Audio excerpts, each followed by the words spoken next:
গভর্নমেন্টে আসবে তার উদ্দেশ্য হলো যে আগে শিক্ষা ব্যবস্থার 12টা বাজাও, তাহলে জুডিশিয়ারি নট মানে judiciary always influenced by someone else. চাকরি চেয়েও না বাবা, হিন্দু মুসলমান করো, হিন্দু মুসলমান এই এক্ষুনি তোমার ধর্ম বাঁচাও, ধর্ম বাঁচাও, এই মন্দির বাঁচাও, মসজিদ বাঁচাও, মন্দির মসজিদ সব ভেঙে দাও।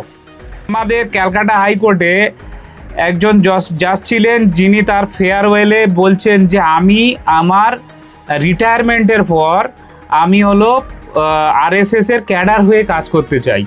তারা হলো সব ককরোচ, তারা হলো সব আরশোলা, মানে আরশোলা হলো নোংরা জায়গায় থাকে, নোংরা জায়গায় হলো এদের অস্তিত্ব।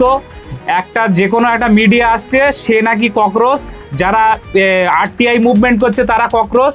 ফলে দেশের যুবকদের ফ্রাস্ট্রেশন, এটা আলাদা করে ভাবার কিছু নেই। সর্বোচ্চ এক্সামের কোশ্চেন পেপার সেটা সম্পূর্ণরূপে লিক হয়ে যাচ্ছে জাস্ট বিকজ একটা নেপোটিজমের কারণে। দিল্লির যন্তর মন্তরে 21 দিন ধরে ছাত্রদের নিট পেপার লিক নিয়ে আন্দোলন চলছে। গত 20 জুলাই তারা সংসদ ভবন অভিযান ডাক দেয়। পুলিশের কাঁদানি গ্যাস ও টিয়ার গ্যাস মারে ছাত্রদের গুরুতর আহত হয়। কি বলবেন? দেখুন, যে কোনো সুস্থ স্বাভাবিক চিন্তাভাবনা সম্পন্ন মানুষ যারা এই আন্দোলনটাকে সমর্থন করবে, দেশের যে মানে ছাত্র যুবকদের যে ভবিষ্যৎ, সেই ভবিষ্যতের কথা মাথায় রেখে যেভাবে কোশ্চেন লিক হচ্ছে, মানে একটা সর্বোচ্চ এক্সামের কোশ্চেন পেপার সেটা সম্পূর্ণরূপে লিক হয়ে যাচ্ছে জাস্ট বিকজ একটা নেপোটিজমের কারণে। কারো ছেলে যারা আজকে ডাক্তার ইঞ্জিনিয়ার হবে তাদের কোশ্চেন পেপার লিক হয়ে যাচ্ছে। এই পরীক্ষাটা দেওয়ার জন্যে অনেক ছোট ছোট বাচ্চাদের অনেক ফ্যামিলির স্বপ্ন থাকে, সেই স্বপ্নটাকে সম্পূর্ণরূপে উপেক্ষা করে, মানে যাদের হচ্ছে তারা বুঝতে পারবে, মানে যে সমস্ত বাচ্চা যাদের 18 বছর 20 বছর বয়স হচ্ছে, যারা এইখানে এক্সামটা দেবে, মানে ছোটোবেলা থেকে তাদের ডাক্তার ইঞ্জিনিয়ার প্রফেসর হওয়ার স্বপ্ন, তারা যেভাবে মানে এক্সাম দিচ্ছে, ডাক্তার আর ইঞ্জিনিয়ার যারা এখানে এক্সাম দিচ্ছে, তাদের দেখা যাচ্ছে যে তাদের 3 বছর 4 বছর 10 বছরের যে প্রস্তুতি, সেই প্রস্তুতিটা সম্পূর্ণরূপে ব্যর্থ। আমাদের রাজ্যেও দেখেছি যে বিগত গভর্নমেন্টের সময় যে যারা 2022-এর টেট, তারপর যে সমস্ত আছে এক সময় নোটিফিকেশান বেরিয়েছে, সেগুলো চ্যালেঞ্জ হয়েছে এবং তার ভিত্তিতে পুরোটাই মানে আপনারা জানেন যে স্ক্যাম, তারপর সাবসিকুয়েন্ট স্ক্যাম, কোটি কোটি টাকার দুর্নীতি। তাই একটা মানে একটা দেশে যেটা সরকার পুরো জিনিসটা পরিচালনা করছে, যেখানে শিক্ষামন্ত্রী আছে, তাহলে শিক্ষামন্ত্রী কি করে পুরো জিনিসটাকে সমর্থন করে যে কোশ্চেন পেপার লিক? তাদের তো মানে একটা জায়গায় ডুবে মরে যাওয়া উচিত। এতগুলো ছেলে, তার ছেলের যদি ভবিষ্যতে যদি এরকম হতো তাহলে কি হতো? আমরা পরীক্ষা দেব, পরীক্ষা দেওয়ার পর তার মানে যারা ডাক্তার ইঞ্জিনিয়ার হবে তারা যদি অশিক্ষিত ডাক্তার ইঞ্জিনিয়ার হয় তাহলে কি হবে? আপনি কি চাইবেন যে আপনার মা বাবার ট্রিটমেন্টটা একটা অশিক্ষিত ডাক্তার করুক, যার কোশ্চেন পেপার লিক করে পাস আউট করে ডাক্তার হয়ে বসে আছে? আপনি কি চাইবেন? ধর্মেন্দ্র প্রধান থেকে নরেন্দ্র মোদী বলছেন যে ছাত্রদের উস্কানি দেওয়া হচ্ছে। সরকারে থাকতে গেলে এটা তো তাদের বক্তব্য। এখানে বিদেশিদের সঙ্গে লিঙ্ক আছে, বাইরের আততায়ীদের সঙ্গে লিঙ্ক আছে। ছাত্র মুভমেন্ট তৈরি হয় কোনো একটা মানে রাজনৈতিক প্রেক্ষাপটের অনুযায়ী হতে পারে, কিন্তু ছাত্ররা মানে বিরাট কিছু, মানে বহুত লোককে বিনা কারণে জেল খাটানো হয়েছে। আমরা এখন দেখছি যারা দিল্লিতে আন্দোলন করছে তাদের উপর লাঠিচার্জ করা হচ্ছে। সরকারের যখন সমস্ত কিছু আর ধর্ম যখন মানে এই গভর্নমেন্টের ন্যারেটিভ কি, এই গভর্নমেন্ট ন্যারেটিভটা কি? ন্যারেটিভটা হলো যে তুমি চাকরি চেয়েও না বাবা, হিন্দু মুসলমান করো, হিন্দু মুসলমান এই এক্ষুনি তোমার ধর্ম বাঁচাও, ধর্ম বাঁচাও, এই মন্দির বাঁচাও, মসজিদ বাঁচাও, মন্দির মসজিদ সব ভেঙে দাও, মন্দির মসজিদ সব ভেঙে দাও। দেশের এডুকেশন সেক্টরকে ঠিক করা উচিত।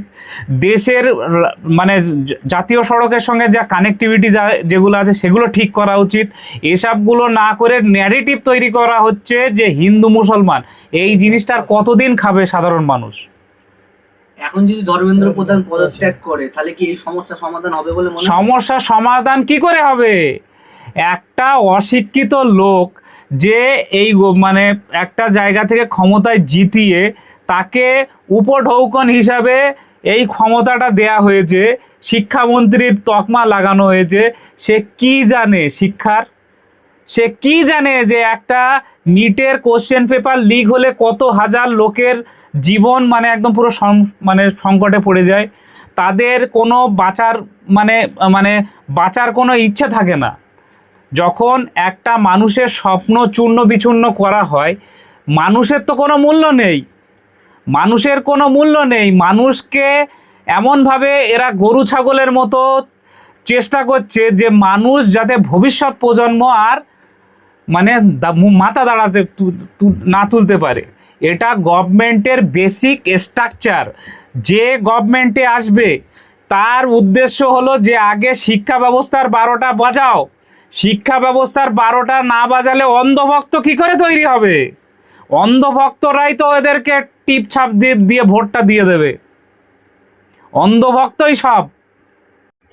দিল্লিতে ছাত্র আন্দোলনের যে মারপিটের পরিস্থিতি তৈরি হচ্ছে, সেই কেসটি যখন সুপ্রিম কোর্টে যায়, প্রধান বিচারপতি বলছেন যে সময় নষ্ট করবেন না। তাহলে এটা কি সময় নষ্ট করা? দেখুন, বিচার ব্যবস্থা মানে জুডিশিয়ারি, এক্সিকিউটিভ আর লেজিসলেচার তিনটে আলাদা আলাদা স্বতন্ত্র হওয়া উচিত। কিন্তু বিগত আমার প্র্যাকটিস লাইফ থেকে দেখে আসছি যে বিচারপতিদের নানা কমেন্ট পাস, তাদের চিন্তা ভাবনাটা কোন দিকে যাচ্ছে। গভর্নমেন্ট চেঞ্জ হয়ে যাওয়ার পর একই বিচারপতি একরকম বলছে, গভর্নমেন্ট চেঞ্জ হয়ে যাওয়ার পর সেই বিচারপতির পরিস্থিতি মানে অন্যরকম হচ্ছে। আমাদের ক্যালকাটা হাইকোর্টে একজন জাজ ছিলেন, যিনি তার ফেয়ারওয়েলে বলছেন যে আমি আমার রিটায়ারমেন্টের পর আমি হলো আরএসএসের ক্যাডার হয়ে কাজ করতে চাই।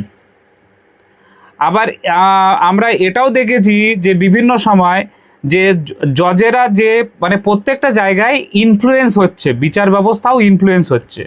বিচার ব্যবস্থা প্রত্যেকটা মানুষ হলো সিস্টেমের ঊর্ধ্বে নয়, মানে গণতন্ত্রের ওপরে তো আর মানুষ নয়, গণতন্ত্রের ভেতরে। সেই গণতন্ত্রের মধ্যে বিচার ব্যবস্থাটাও একটা স্তম্ভ। সেই স্তম্ভটা থেকে অনেক সময় যে কমেন্টগুলো পাস হচ্ছে, আমাদের এখন বর্তমানে ওয়ান অফ দি জাজ যিনি বলছেন যে আমার মামলাটা তিনি রিলিজ করছেন। আমরা জানি যে পিকুইনিয়ারি যখন কোনো ইন্টারেস্ট থাকে, একটা বিচারপতি যখন তার পার্সোনাল ইন্টারেস্টে কোনো কেস আসে, সেটা বিচারপতিরা রিলিজ করে দেন। সেখানে একটা মামলাতে আমাদের হাইকোর্টেরই সিটিং জাজ বলছেন যে আমার দাদা তো বিজেপির লিডার, ফলে আমি এই মামলা শুনতে পারবো না। ফলে আমাদের যে বর্তমান চিফ জাস্টিস, সুপ্রিম কোর্টের চিফ জাস্টিস সিজিআই কি বলছেন, সিজিআই বলছেন যে সবাই হলো ককরোচ। মানে আজকে বিভিন্ন রাজ্যে যে সমস্ত গভর্নমেন্ট আছে, সেই গভর্নমেন্টে যারা প্রশ্ন করবে তারা হলো সব ককরোচ, তারা হলো সব আরশোলা। মানে আরশোলা হলো নোংরা জায়গায় থাকে, নোংরা জায়গায় হলো এদের অস্তিত্ব। যে কোনো একটা মিডিয়া আসছে, সে নাকি ককরোচ, যারা আরটিআই মুভমেন্ট করছে তারা ককরোচ। ফলে দেশের যুবকদের ফ্রাস্ট্রেশন, এটা আলাদা করে ভাবার কিছু নেই। হ্যাঁ, ফলে জুডিশিয়ারি অলওয়েজ ইনফ্লুয়েন্সড। যে জজ এখান থেকে 4 তারিখের আগে একরকম পজিশন হোল্ড করতো, সেই জজ 4 তারিখের পরে অন্যরকমভাবে চিন্তাভাবনা প্রকাশ পাচ্ছে। কারণ আমরা যখন কথা বলি তার চিন্তাভাবনা, আচার আচরণে সব কিছু প্রকাশ পায়। তাহলে এইগুলো কি হচ্ছে? এগুলো কার খুশি করার জন্য হচ্ছে?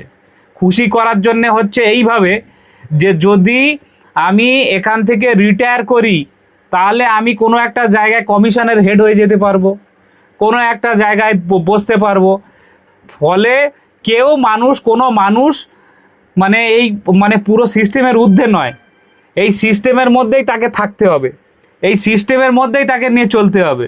ফলে তাদের যে চিন্তা ভাবনা, তাদের যে আচার আচরণ, তাদের যে ভবিষ্যতের পরিকল্পনা, সেটাতে আমরা খুব চিন্তিত যে জুডিশিয়ারি, যাদেরকে আমরা ভগবান বলে মানি, যারা হলো বিচার ব্যবস্থার মাথায় বসে আছে, মানুষ যাদের কাছে বিচার চাইতে এসছে, সে বলছে যে আমরা আজকে এইটা শুনবো না।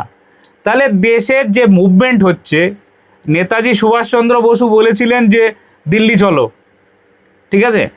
এখন বিভিন্ন যে মানুষগুলো যারা বলছেন, যারা মানে ক্রীড়াবিদ থেকে ধরে নাসিরুদ্দিন শাহ আজকে দেখলাম যে মানে বলছে যে একটা মানে আনপড় গাওয়ার যে সরকার চালাচ্ছে, সে সব ইনফ্লুয়েন্স করছে, সব জায়গায় সব ইনফ্লুয়েন্স করার চেষ্টা করছে।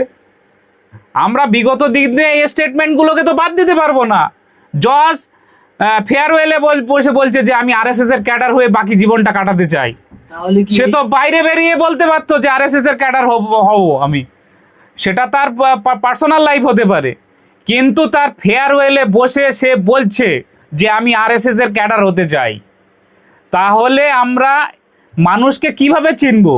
মানুষকে যখন তার চিন্তা ভাবনা, তার এক্সপ্রেশন বুঝবো, তখনই তো মানুষকে চিনতে পারবো। তাহলে জুডিশিয়ারি নট মানে judiciary always influenced by someone else. তাহলে কি এই বিচারপতিরা কোনো রাজনৈতিক শক্তির ইশারায় চলছে? দেখুন, সেটা হলো প্রত্যেকটা মানুষ হলো মানে রাষ্ট্রের সংজ্ঞায় হলো মানুষ হলো সমাজবদ্ধ জীব, সমাজের মধ্যে তাকে থাকতে হবে।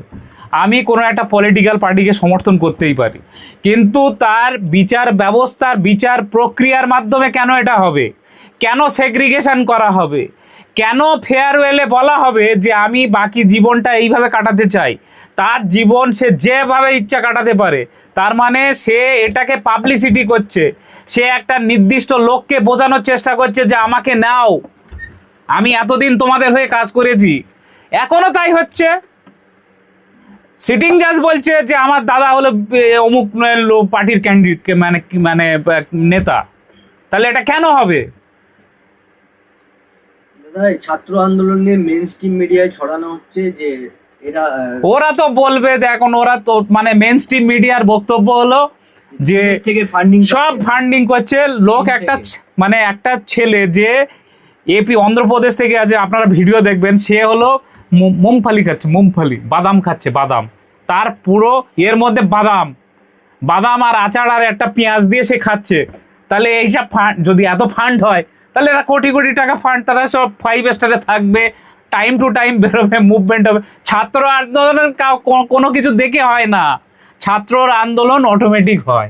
ছাত্র আন্দোলন দেশের যুব সমাজের যখন চাকরি দেবে না, আমাদের ওয়েস্ট বেঙ্গলে আগের গভর্নমেন্ট আমার টোটাল 50,000 স্টুডেন্ট যারা 2022-এর টেট, তারা সব বসে আছে, তারা এখন অপেক্ষা করছে যে 4 তারিখের পরে 2 মাস হয়ে গেল, কখন আমাদের নোটিফিকেশান বেরোবে, কখন আমাদেরকে মানে সমাজ মানে আমাদের চাকরি হবে। যারা এই গভর্নমেন্ট পরিবর্তন ফলে, পরিবর্তনটা কোথায় আসছে?